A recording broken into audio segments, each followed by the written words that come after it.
On April 8th, John Wilhite's world almost, by all accounts, should have ended with those of Courtney Stewart, childhood friend Henry Pearson, and Angel pitcher Nick Adenhart.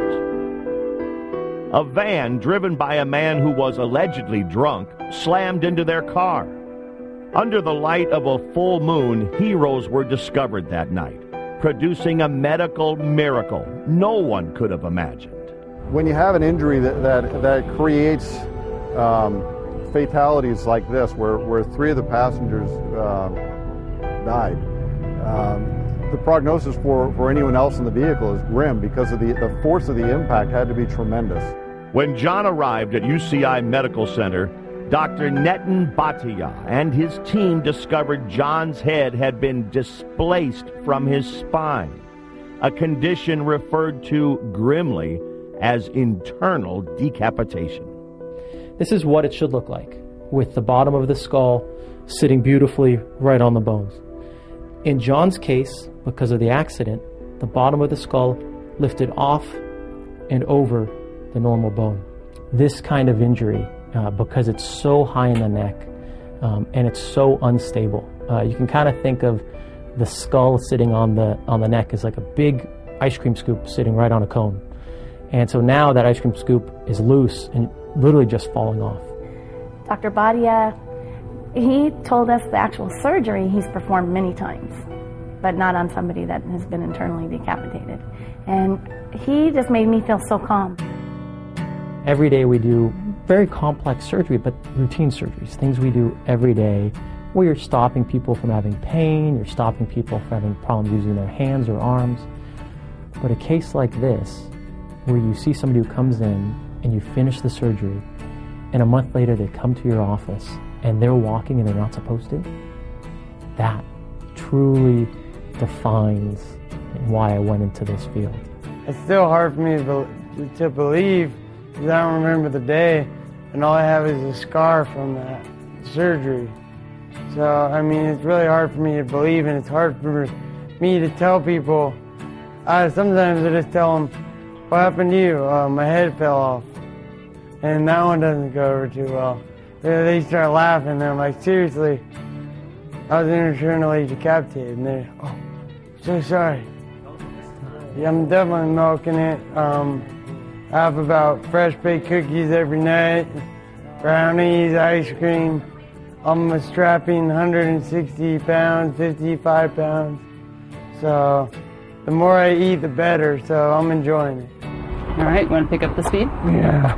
Here we go. He was amazing when he first came in. The work that he did at the hospital to get him to this point of rehab, I couldn't believe that he even made it to our level of care.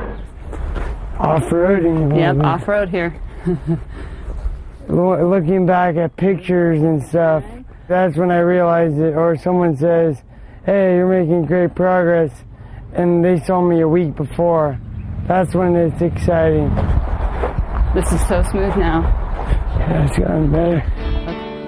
Facing the toughest battle in his young life, John needs only to reach back to his playing days at Cal State Fullerton to be reminded of how a barely recruited walk-on at one of the most accomplished baseball programs in the country helped drive his team to Omaha in 2007. I did have 2 at-bats in the College World Series. One I was telling you about earlier was 3 pitches back to the bullpen catching.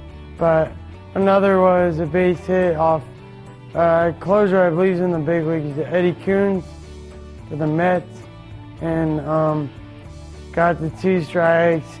Got one of the biggest crowds in Omaha. I think it was like 32,000 on their feet. And I remember just stepping out and saying, "Dang, this is sweet." Step in the box and ended up getting a hit. It was a missile to right field. It was good. 2 months after the crash, John returned to the Fullerton field to celebrate with his former teammates as they qualified for a return visit to Omaha. It wasn't his first steps since leaving the hospital, but possibly his most treasured.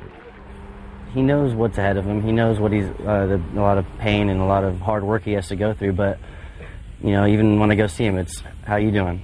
I know in my life and a lot of these guys, they haven't really been touched by anything close to them before.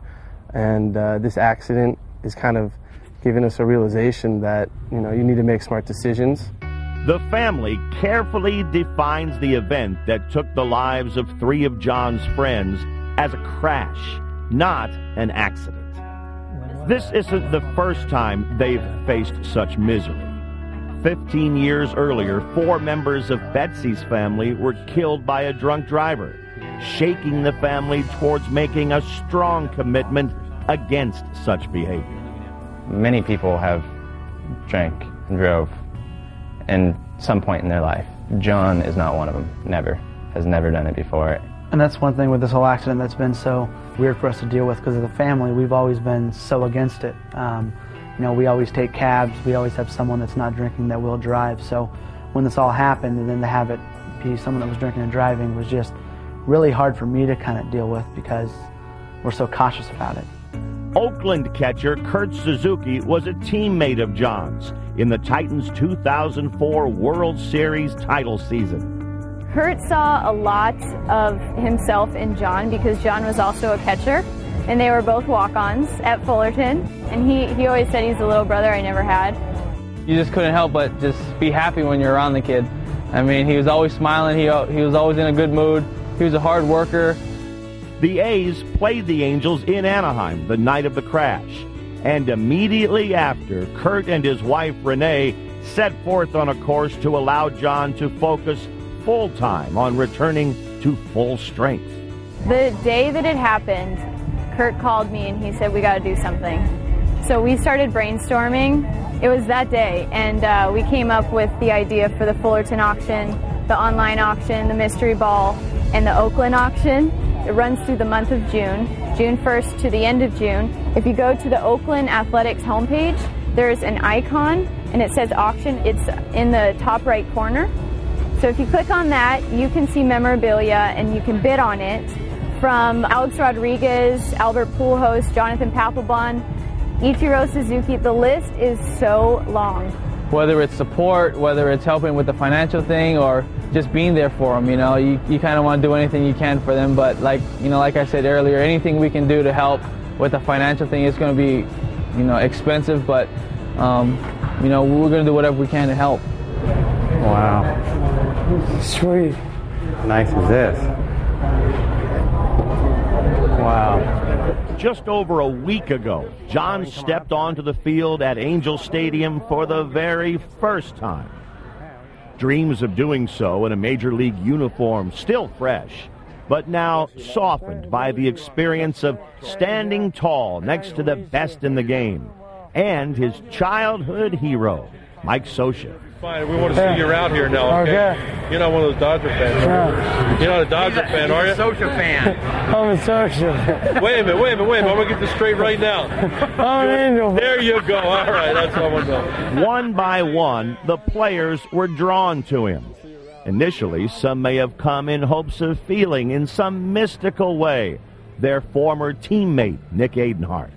But after touching John, looking into his elated eyes, and witnessing his electric spirit, there was no mistaking that this is what a prayer answered looks like. How's it going? I know who you are. How's it going? Hey, been praying for you, man. Thanks. All right, that's good. They're definitely paying off. They're paying off. Yeah, I know. They weren't ready for me in heaven. I guess they didn't want me.